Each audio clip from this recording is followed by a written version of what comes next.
Hello and welcome back to my channel, or if you're new here for the first time, welcome. I'm so happy you're here. My name's Hannah and I create a lot of anti-MLM content, so I'll link a playlist here for you with every video I've ever made on that topic. I've been told that it's very bingeable, so if you like listening to anti-MLM stuff, I'm sure you'll love that playlist. I'm also uploading and adding new videos to it every week, so I would love if you would consider subscribing, sticking around. I would love to have you here. For today, I have another MLM horror stories video for you. These are emails that people send me regarding their personal experience with MLM companies. My inbox is always open. I'm always accepting new submissions. So if you have a horror story that you would like to have considered for a video, the instructions for how to do that are down below. I think that's all the intro stuff I have, so let's get to reading. This story says, "Hi Hannah, please keep my name and info private. I appreciate all the hard work you do to put the truth out there. Keep up the good fight." So when I was very young, in the late 70s and early 80s, my mom was the neighborhood Avon Lady. Avon used to have tiny lipstick bullet samples, and as a child, I thought they were the coolest thing ever. I also loved the tiny perfume samples. I often tagged along with my mom when she walked around the townhouse complex to deliver orders, and everyone was always excited to see her. Looking back, I don't think mom made any real money, nor do I think she was in it to make money. I believe she just liked getting a discount on her lotions and potions, and people in the complex seemed happy to buy from her. That was the extent of mom's Avon experience, and she gave it up when we moved to another city. Fast forward to me. After college, I was getting my foot in the door with my career and money was incredibly tight. I've always loved makeup. In fact, I went on to become a professional makeup artist, but at that time I didn't have disposable income for things like eyeliner in every color and lipsticks for every day of the week. It occurred to me that for $10 I could sign up to be an Avon Lady and get a discount on the products. By the way, don't ever say Avon Lady. It's independent consultant. Eye roll. I signed up with the district manager. She asked me about my goals for my new business, and when I told her that I really just wanted to sell to myself to get the discount, she was surprisingly cool with that. My sisters and one or two friends already told me that they had a few Avon staples they'd like to be able to purchase from me, and I was pretty excited. I was totally content to sell deodorant to my best friend because she loved the same one for years, and I was totally content to sell various colored eyeliners and blushes to my sisters when they asked for them. I wasn't much of a salesperson, and I never approached people like an evangelist. By word of mouth, coworkers of my sisters along with coworkers of my best friend started suggesting me. My phone started ringing. People liked my no pressure mentality, and I loved getting another order here and there to finance my own baubles and lotions. In my first 4 months of being the laziest Avon Lady ever, I sold enough without gimmicks or lies to buy a lot of kitschy and cute holiday decor items for myself from the glossy Avon brochure. The problem came when my sister's boss recommended that I leave a few Avon brochures around the office with my information on them. It was a tactic I had been trained on, but again, I was mostly just selling Avon to pay for my own Avon stuff, so I had never bothered. However, since these ladies wanted me to leave brochures in the break room and bathroom, I did. And I got more calls, I got more orders, more happy customers. Let me interrupt my own story right here to remind people that you can in no way make a living selling this stuff. I was earning enough to finance my own lotions and eyeliners, and I made enough to buy a few tabletop glass Christmas trees, but it was less than $200 a month, and it wasn't consistent by any means. Back to my story. Not long after leaving the brochures in the office, a woman showed up in my driveway with one of my brochures. She introduced herself as the top seller in the region with 23 people in her downline. No, really, that's how she introduced herself, like it was part of her name. "I'm Sue, the top selling regional Avon consultant. I have 23 people in my downline." Me being me, I said, "Cool, I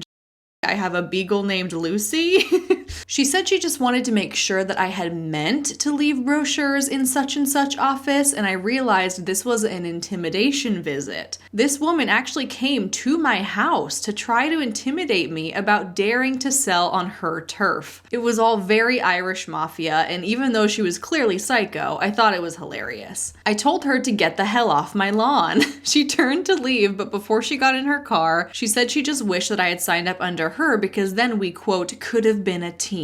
Sue continued to show up now and then randomly at my house with intimidation tactics. She would just show up, unannounced. To try and prove what? Like she's better than you? Who does that? Who has time for that? One time she had someone in her downline drive all over town to collect my brochures and she shoved them in my mailbox. Another time she went on Facebook Live to lament that she'd been having chest pains from the stress of so many new consultants closing in on the area. You know, part of me doesn't doubt that she had chest pains from stress. I found out that Sue had been the Avon Lady of the area for 20 years and had done quite well for herself. But with the explosion of MLMs in the 90s, the company had signed up 430 women to sell Avon in our small town. It was ridiculous. Is that an abbreviation for ridiculous? That's funny. I do feel bad for her in many ways, but at the same time, if she was telling the truth, if Avon is causing you so much stress that you're having chest pains, perhaps it's time to stop selling Avon. Eventually, I got my foot in the door and got a job at Sephora where I discovered a whole array of great makeup brands. And I went on to work for Bare Minerals and then MAC. When I want a good bargain brand, there is e.l.f. The point is, I moved on and closed my Avon account. I would probably still buy different colored eyeliners from Avon if they weren't an MLM. Years later, I was informed that after I closed my account, Sue reopened my account and ordered under my name to grow her numbers. It was actually a fairly common practice with top Avon sellers. How is that allowed? How could she do that? Like, what kind of hoops did she have to jump through to open up someone else's account again? This is just my assumption, but I'm feeling like that probably wasn't allowed by the company, and she was most likely participating in some kind of activity that was against the policy. I don't know how to close this except to say, don't go to a stranger's driveway and try to intimidate them. What an entertaining story. In some ways, it kind of feels like your experience in Avon of like not really pushing it that hard and just kind of doing it for your own purposes, passing out brochures, people contact you, you already have people coming to you asking to place orders. That's kind of the best case scenario. I feel like most people in MLMs would love to have an experience like that where you're just kind of going about your normal life and people are coming to you and you're not having to do that much hard work to gain customers. Clearly, this really bothered Miss Sue to the point that she felt like she needed to come to your house to try and intimidate you. But the most important fact of your story is the oversaturation component of it. If there's this one lady who was the Avon Lady of this geographical area for so many years, but because recruitment is so incentivized and you make money by building a team, naturally, the more and more people that become Avon consultants, the less and less people there are out there to be the customers. Basic supply and demand. There's not going to be anybody to sell to if everyone becomes an Avon consultant. And the fact that there were 430 different women all in this area trying to do the same thing of selling Avon products and recruiting others, that's extremely threatening. That creates this crazy sense of competition that you don't want. And this is one of the things that sets MLMs apart from legitimate businesses, because you would never want to have one establishment across the street from the same establishment. That's why you don't see two McDonald's locations across the street from one another. Maybe you would, I suppose, if that community like really loved McDonald's and they could support two establishments. But generally speaking, you don't want to have an oversupply of a certain kind of establishment or a certain kind of product for the community that it serves. Naturally, if you're opening up a business in an area that doesn't have a need or a desire for that product, it's not going to do so hot. That's just classic business 101. That's legitimate business 101, but MLMs don't care about that. And it just goes to show you where the true motivation lies in these schemes. They don't care that they have 430 distributors in the same city, because at the end of the day, it's not really about selling the product, right? This just proves that it's all about recruitment, or else they wouldn't allow hundreds and hundreds of people to all try and sell the same product in the same geographical area. Sorry that she came to your house and kind of invaded your privacy and your space. That just goes to show how threatened she felt, right? That there were so many people popping up to sell Avon around her. And ultimately, it makes for a pretty entertaining story, so thanks for sending this one in.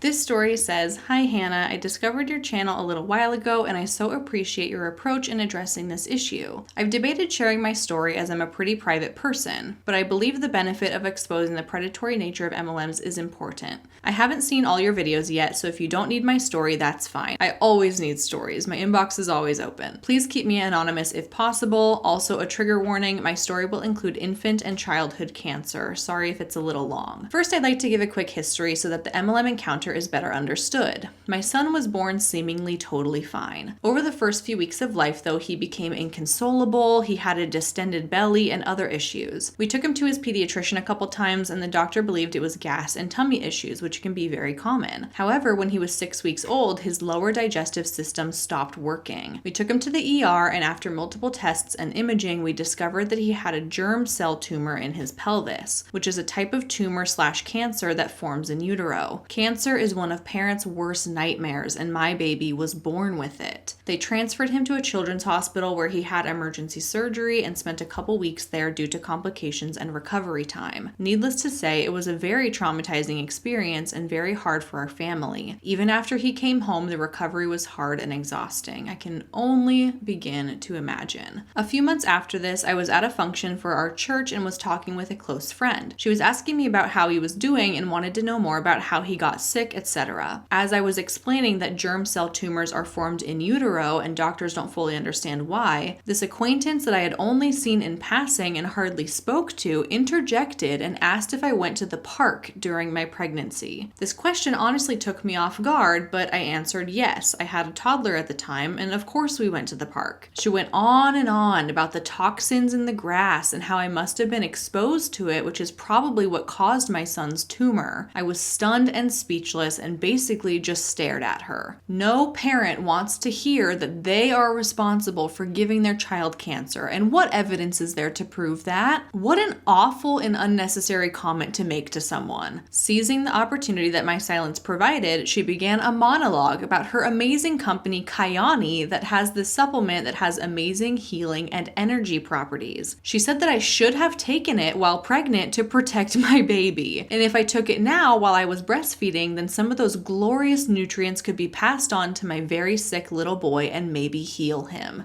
Oh my gosh. What do we even say to that? Okay, who tells somebody you should have taken this product while you were pregnant, even though you didn't know about the product, even though you didn't know your son could get cancer, even though this product isn't proven to prevent cancer? Like, what is your issue here? I can't stand that. Blaming a parent for something that is completely out of their control to try and sell your MLM product is a disgusting new low. Still flabbergasted and speechless, I didn't really know how to respond. I wouldn't either. How do you respond to that? I had a huge amount of guilt at the time because I felt that my body had failed my son. He developed the tumor while he was safe inside of me, and I did feel at least partially responsible, even if there wasn't anything I could have done. My friend swooped in and saved me and pulled me away from this lady, but I went home devastated. What for her was a pitch to sell some product was a very sensitive and painful subject for me. Though I knew that chemicals in the grass had nothing to do with my son's condition, her blaming my actions and choices created even more guilt. It's been 6 years since this experience. I've mostly healed from the guilt and now have a healthy mistrust of all things MLM. My son is still fighting his cancer, but is a strong kid and I'm so proud of him. I don't know what the future holds for us, but I find it appalling that there are people in this world that think this kind of tactic is okay. I have so many more stories I could tell, but this one felt the most important. Thank you for your time, and I wish you all the best with your pregnancy.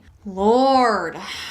I feel like there is nothing I can say right here to make this any better. It's outright inappropriate. She crossed a boundary. You don't need me to tell you that. We all know that. And it is appalling that there are people out there who think that kind of behavior is okay. It's so obviously unacceptable, yet some people still do it. And it makes you wonder if that same person would have said that to you, would have interjected themselves if they weren't in Kyani, if they weren't trying to sell you a product. Would they think that that was an acceptable behavior if they didn't have that money motive behind that behavior? My guess would be no, she probably would not have made that comment to you, because what motivation would she have to do that? It is incredible what being in an MLM will make people do. I feel like there's nothing I can really say here to make it any better because it's not okay. But I do want you to feel validated in the fact that this was completely messed up and that your son having cancer is not your fault and that taking an MLM supplement in your pregnancy would not have prevented it. Shame on her for saying such a thing to you, and I'm sending your family all the love, all the good vibes. I know your son is still fighting his battle with cancer, and I'm sending you a big virtual hug, and you and your family are in my thoughts. This one says, "Hello Hannah, my name is Carly and feel free to use my name if you share this on your channel. I found your content about 6 months ago and have gone down a rabbit hole watching all of your MLM related videos. Although I didn't think I had experienced any interactions with MLMs, I just discovered something that I feel compelled to share. Sorry that this story is very very long, but I think it will benefit you and your audience if I give as many details as I can remember. Just some background before I get into this story. At the time of this event, I was 20 years old and had struggled with acne since I was about 12. I had tried every oral prescription and topical cream that my dermatologist could offer, other than Accutane. Accutane is a very intense medication for acne that can have some extreme side effects, which I did not want to take because of my congenital digestive issues. After my dermatologist couldn't help me, I tried over-the-counter products, taking various supplements and changing my lifestyle through diet and exercise, all of which did nothing to clear my skin. At this point, I was desperate for anything that could help because I was very insecure about this. One day I stumbled upon the Instagram page of an esthetician who focused on clearing acne naturally. She had quite a large following for an esthetician and showed many before and after pictures from clients she had helped. Although she wasn't local to my area, I gave her a follow to learn more about how I could heal my skin in a different way. I soon noticed that her posts were a combination of informational skincare posts and product posts about a company called Plexus. Dun dun dun. At the time, I didn't know much about MLM, so I just thought that this was a product line she carried, like any other skincare line, that would help her clients clear their skin. Unfortunately, I was wrong. This is where my story really begins. After a few months of following her, I reached out to her through DMs to see if she thought that Plexus products could help me. We went back and forth a bit and she asked for my phone number. I don't remember exactly what we talked about when she called me since it was 2 years ago, but I told her about my history with acne and the digestive issues I've had since birth. And surprise, surprise, she thought that Plexus would help me. On the same call, she told me about the various products that she recommended, including the infamous pink drink, as well as 2 others that would help detox my skin and help my digestive related pain. Because I was so desperate, I decided to purchase the products. At this point, I started sensing some red flags. The esthetician walked me through ordering the products over the phone, which I found odd. Why would a busy professional not just tell me what products to buy? Furthermore, while I was making a Plexus account, I was required to enter my social security number. I believe I asked her about this, but I don't remember her response. I even left my phone in my room to go ask my parents if they thought this was weird, but they said that if it seemed like a legit purchase, that it was okay to proceed. Looking back on it, I wish I had listened to my instincts at this point. However, I made an account and placed an order for the products because I believed this esthetician who said that Plexus would help me. She even asked me for a picture of myself to share on her Instagram group of gut girls. Ew!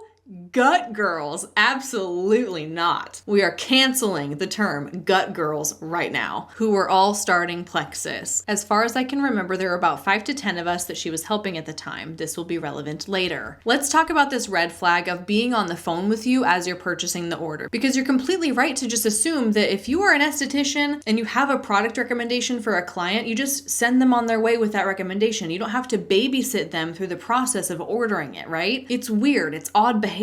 But this is not the first account that I've heard of MLM reps doing this with their customers, kind of like hovering over them as they sign up for it. Because naturally, if you were doing it on your own and you get to that point where you're supposed to give your social security number, if you were just by yourself in front of your computer, you would probably let that red flag overtake you a little bit more. You might pause to wonder about it a little bit longer. You might Google something about Plexus. You might look into this a little bit further on your own because that makes you uncomfortable to have to provide that. It's weird that being a customer and purchasing a product through a website is requiring your social security number for that. And the fact that they ask for your social security number signals to me that you probably weren't just buying a product here, that you were more likely actually signing up for the business opportunity and she was getting credit for you as a recruit. Because I'm on the Plexus website right now and I added something to my cart as a normal customer, and when I go to check out, it doesn't ask me for my social security. It wants me to create an account with my name, email, phone number, and birthday. But typically the only reason they'd be asking for your social is because you're signing up to become an independent contractor with them and they need it for payment and tax purposes. So just so everyone knows, if you're trying to buy an MLM product and they want your social for it, you're probably not just a customer at that point. You're probably unknowingly being funneled into becoming a member or something. So that's a huge red flag. But aside from all of that, it's not surprising to me that she does want to be on the phone with you for this, because there's kind of that weird social social pressure, right? Because she's sitting right there monitoring every move you're making, you're a lot more likely to just kind of go with it. And in my opinion, I think that's why MLM reps like to walk you through every single step, is so that you don't chicken out or go off on this Googling spree where you find all this bad information about the company or something. Fast forward to when I got the products. I started taking the supplements and drinking the pink drink every morning. I liked the taste of the drink and the supplements were easy enough to take. I thought that I was finally on the road to clear skin. However, things quickly took a turn for the worst. At first, I didn't notice any changes from taking the supplements, but after about a week, I noticed that I was needing to use the bathroom more. After 2 weeks, I was waking up in the middle of the night from stomach pain and felt as if I was taking laxatives all day, if you know what I mean. At this time, I had just started my sophomore year of college and I didn't want to be missing lectures that I was paying money for because of these stupid supplements. I reached out to the esthetician who said that these were all good signs that I was detoxing my body. She asked, "How many months have you been on Plexus?" I can't remember. I replied with, "Oh, it's only been a few weeks." While I can respect that she was busy, I felt like she didn't really care about helping me at that point if she didn't at least review our texts before responding to my concerns. She made some recommendations about changes I could make, but kept insisting that she had the same experience when she started Plexus, but at that point, I was done. She even said some typical MLM things, like, "I promised my girls I would not let them quit. I guess that's going to be your call." At that point, I was fed up with feeling like trash, and I knew my body well enough to know that I didn't want to continue. Luckily, I was able to get a refund for the products, and I didn't suffer any long-term consequences from using them. But that's not the end of my story. Fast forward to the middle of 2022 when I found your YouTube channel. I was appalled to discover that Plexus was one of the many predatory MLMs that you discussed. I felt betrayed to learn that this esthetician was using an MLM to make money off the backs of people she was trying to help. Maybe she had good intentions, but we'll never really know if she was aware of the harm she was doing. A few months ago, I looked at her page again and she no longer peddles Plexus, but now a new product called Equilife, which I believe used to be called Equilibrium Nutrition. I'm not sure if it's an MLM, but either way, I'm not interested. I have never heard of that company. I don't know if it is an MLM or not. After watching your videos, something about my whole Plexus fiasco still didn't sit right with me, even years later. So today, I tried logging back into my Plexus account to discover that I was signed up as a distributor. What did I say? The social security number, that gives it away, doesn't it? You're not just a customer at that point. Customers aren't asked for that kind of information. Oh, I'm furious for you that she did that because clearly you didn't know what was going on. You didn't know what you were getting yourself into. And it makes it very clear why she wanted to be on the phone with you, right? Not only do I have an official ambassador ID number, but Plexus has also been charging me $39.95 annual renewal fee for the past 2 years. I feel so deceived. Looking back on my texts with the esthetician, she did mention a $9.99 fee for the entire year, similar to a Costco membership. However, she never mentioned that this was a recurring charge, that I was becoming a distributor, or that there was the option to buy the products without becoming a member. In my opinion, this was very misleading and unprofessional. I would go as far as to say that's scammy and unethical. Not just unprofessional, but like downright deceitful. Overall, I feel incredibly angry, misled, and stupid for not seeing this sooner. Not only did this esthetician take advantage of my vulnerabilities, but she manipulated me into joining this company for her own financial gain. I can only imagine how many clients she did this to, as she probably did the same thing for at least the other 5 to 10 girls who joined her gut group. Not to mention that she already runs an actual small business as an esthetician, which means that she has certain professional and ethical imperatives to uphold. I understand that she's not a doctor, but I still feel like she utilized her professional experience in the aesthetics industry to grow her downline, even if she was also trying to help the clients in the process. Despite my feelings at this revelation, I'm trying to give myself grace considering that I trusted someone who appeared to have my best interest in mind. With all that being said, I'm so grateful to have found your channel, as I wouldn't have known I was a Plexus distributor without the red flags and information I learned from your videos. How ironic that I thought I didn't have any horror stories just to find out I was unknowingly an MLM distributor.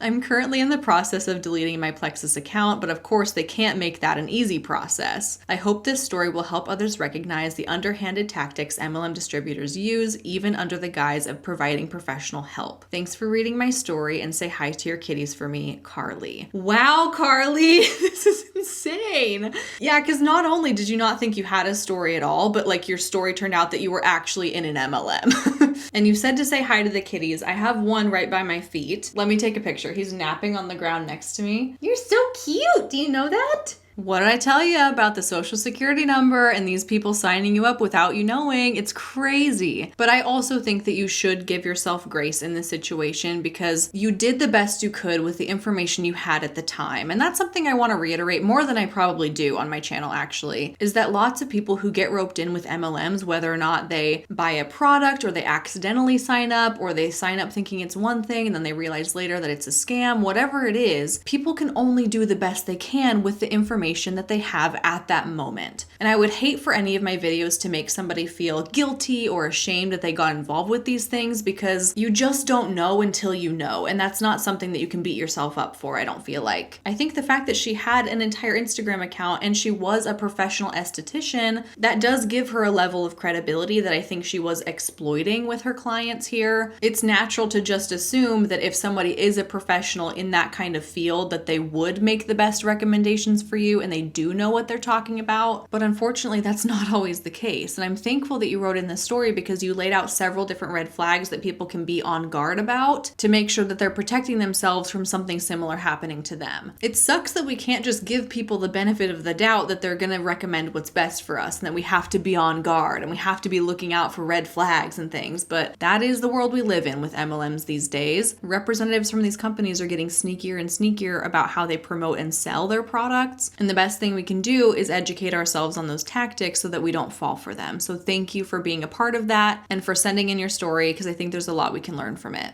This one says, "Hi Hannah, thank you so much for the excellent content that you make. Your videos are entertaining, informative, and too damn easy to binge watch.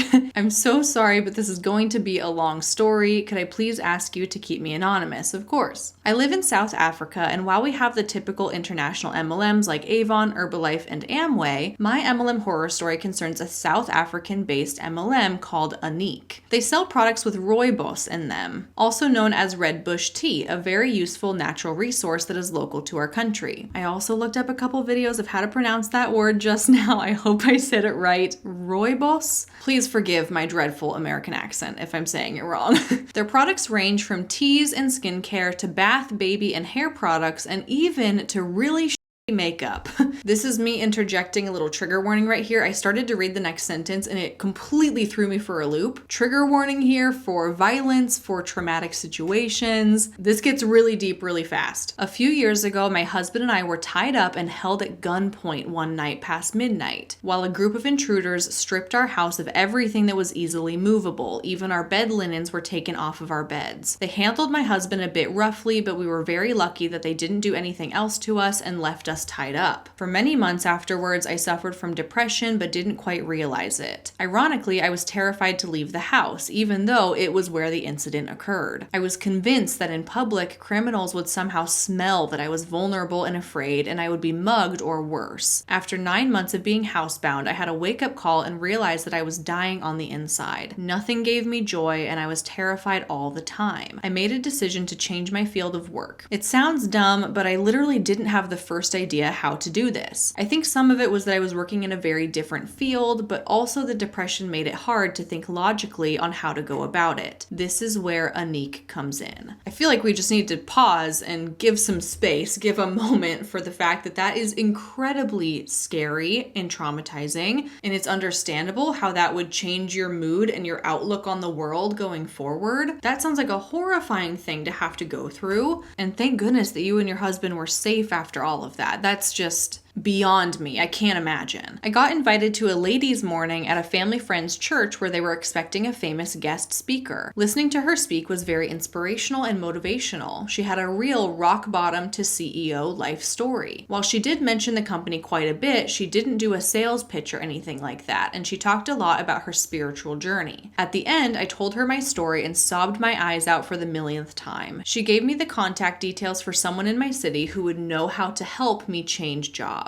Her words. She didn't mention that this was an Unique sales rep. In fact, I thought it was just one of her networking contacts for this field of work. I got in touch with and met up with this woman and told her my sob story, although she didn't seem very sympathetic. Who would not be sympathetic to that? What? She then proceeded to pitch me the whole be your own boss and take control of your life spiel. I felt very out of control, so that was quite effective. My own business at the time was of a freelance nature, so money wasn't always plentiful. I ended up paying money I didn't really have at the time to buy the starter kit. They mostly held team meetings at night in a totally different part of the city, so my husband went with me and sat in the back of the room because I didn't feel safe driving there alone at night, and it was a 45-minute drive. I kept wondering why she didn't refer me to a branch closer to me, but of course I just didn't understand how MLMs worked at the time. The first meeting was really eye-opening. I'm an introvert by nature and had been a hermit for 9 months, so meeting a large group of strangers was already a big ask for me. All the same, they were very nice and I liked how they brought Christianity into it, which now I see is a huge red flag. Then they started passing out new or limited edition skincare products for us to try on the backs of our hands. And the way the women responded freaked me out. It was like the second coming of Jesus. They were absolutely awestruck by the amazingness of these products. And I was immediately on red alert because while the products were nice, I wouldn't say earth-shattering. It was a very weird experience. We got in the car afterwards and my husband turned to me in all seriousness and said, "You realize you've joined a cult, right?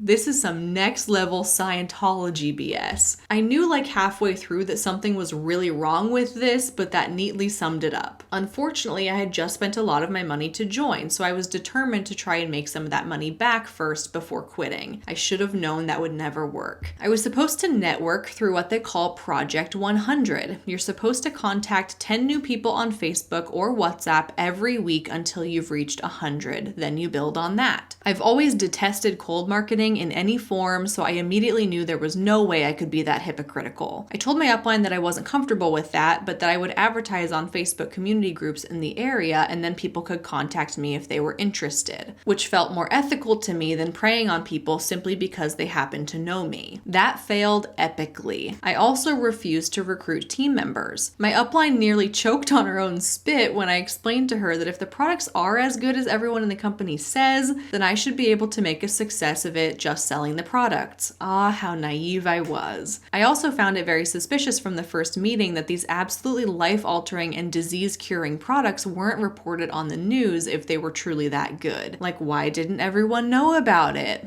You have some great points, things that I've often wondered as well. If the products really are as revolutionary as the reps make them out to be, wouldn't everyone know about them? Wouldn't they be flying off the shelves? Why is it so hard to sell them if they're truly that good?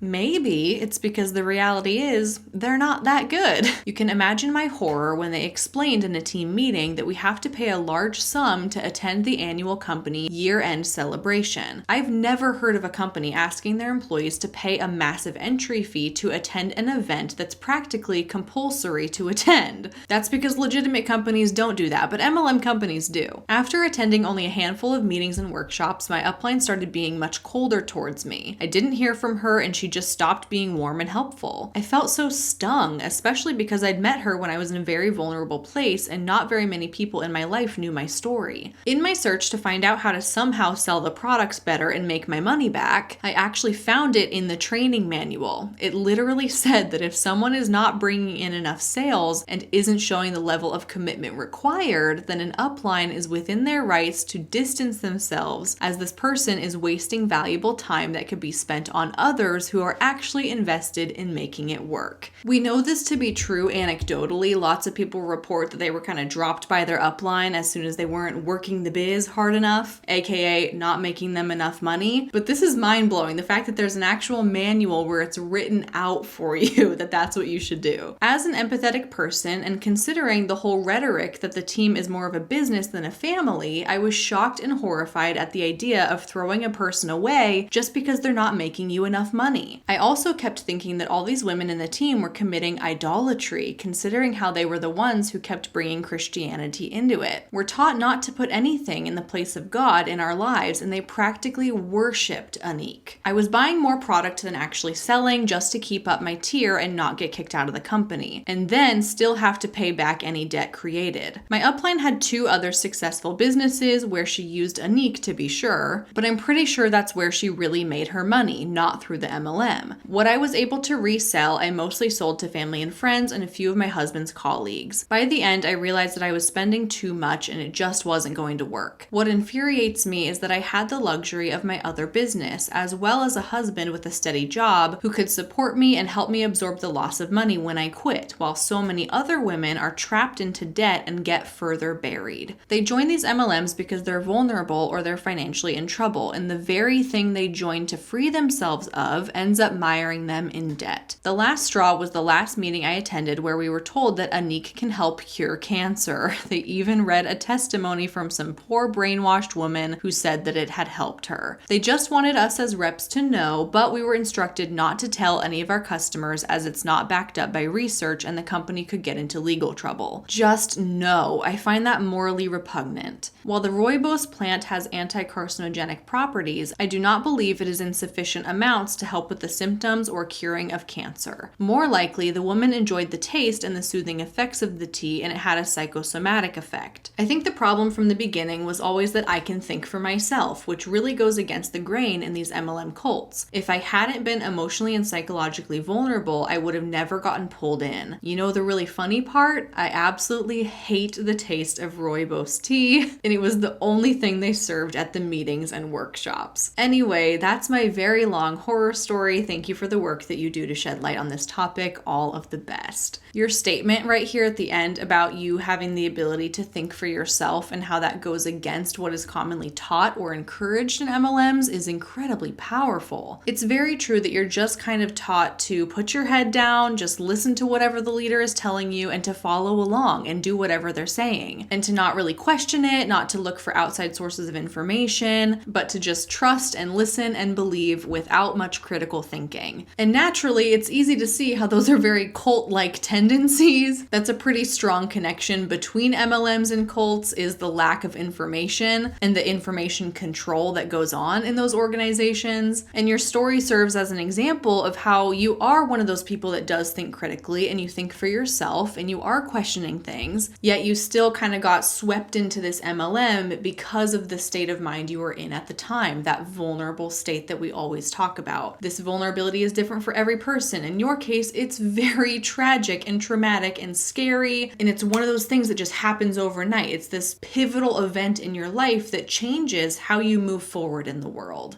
And it's nice for us to think like, oh, I'm not that dumb or I'm not that vulnerable and I would never get involved in something like that. But we don't know how we're going to act when something this severe happens in our life. We don't know how that's going to impact us moving forward in the kinds of decisions that we're going to be making after that. And I think your story is a very extreme example of how you can prey on someone's vulnerabilities, you can get them in during a very turbulent time in their life, and it might not be until later down the road when you're able to realize, wait a minute, what am I involved in? This is sketchy, this is not something I want any part of. And at that point, you have every right to do what's best for you and remove yourself from it. Thank you for sharing this very extreme example of how vulnerabilities are preyed on for the benefit of MLM schemes. This story says, "Hi Hannah, I love anti-MLM content and have had a few casual run-ins with MLMs through my life, but this one is by far the most icky. To give you some background, growing up, my mom and her friends would host various parties from different MLMs, but no one got very serious into it. It was mostly an excuse for them to get together for a girls' night, have drinks, and normally make some recipes, as I remember a lot of them with kitchen supplies like Pampered Chef and soup mixes. I hated these parties when I was young because I would be dragged along and put in a room with other kids I didn't know. And as a shy, chubby child, I just wanted to be in the kitchen with the adults eating the snacks.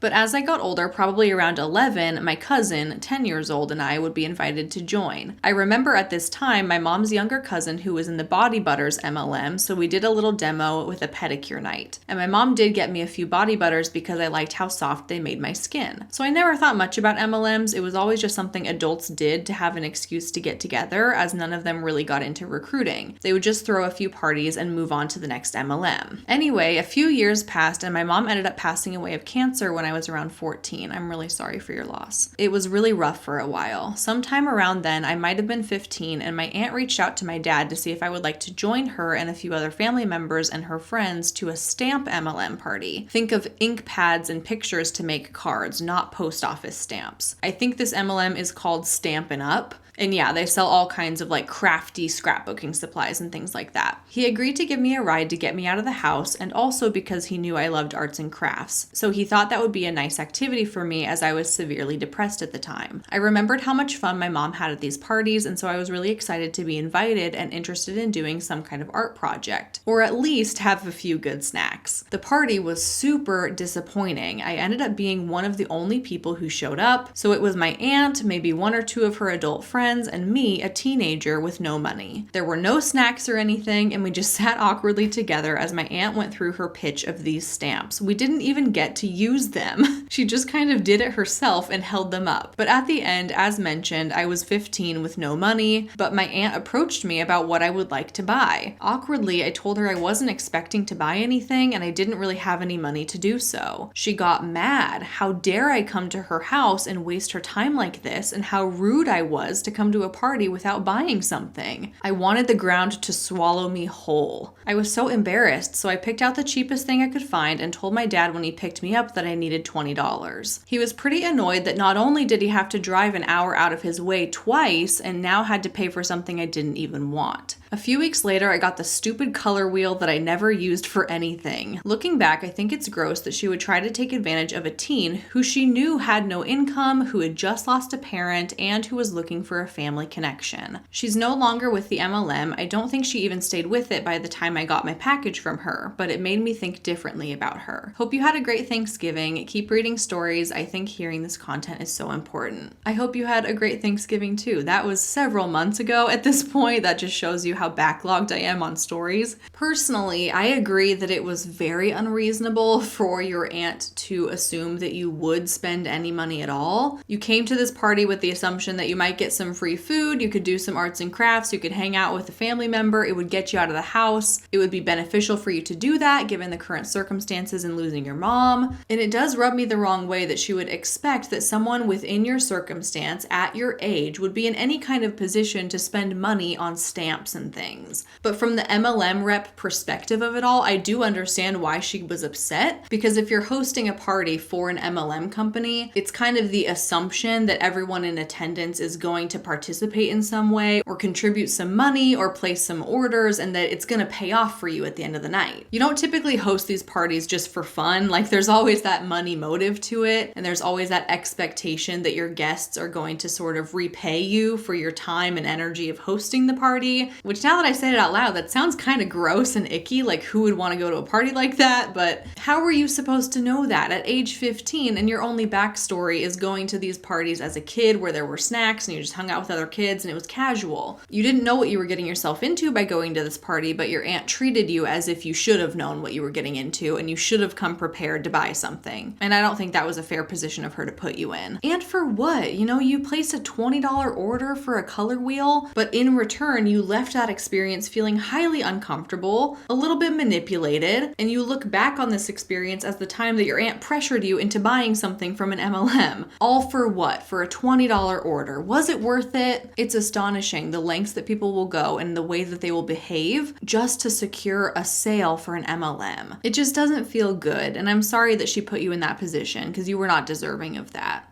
And with that, my friends, that's all the stories I have for you for this MLM Horror Stories video. You know the drill. If you have your own story that you would like to send in, I am always looking for new ones. You can find my email address in the description box below. Thank you so much for watching. I really appreciate you, and I'll see you in my next one real soon.